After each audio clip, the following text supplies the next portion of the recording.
What's up everyone? Alex Corey here with cultivatedchange.com. We're in Kernersville, North Carolina. I am staying in a friend's house. We're going camping this weekend.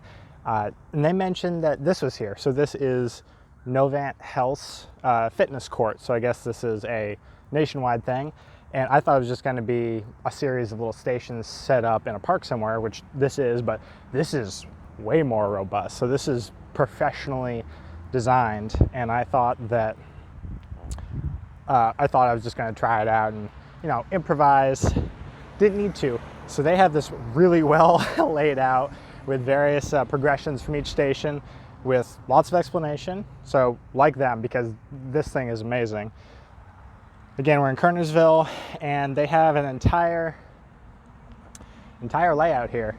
So they tell you exactly how to do it.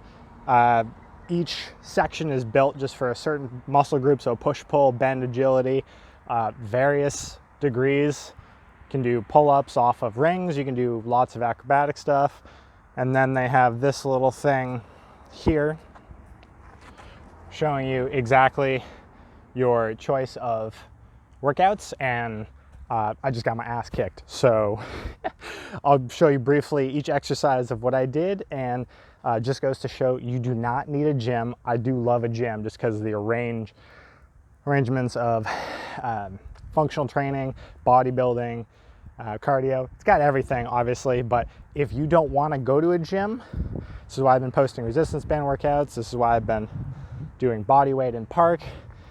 I think this should be in every town. Cut insurance costs down, and I'm sure those guys are an insurance company, because this is preventative care. So we're going to quickly go through this and get out and do something. Resistance training twice a week if you can, and move every day.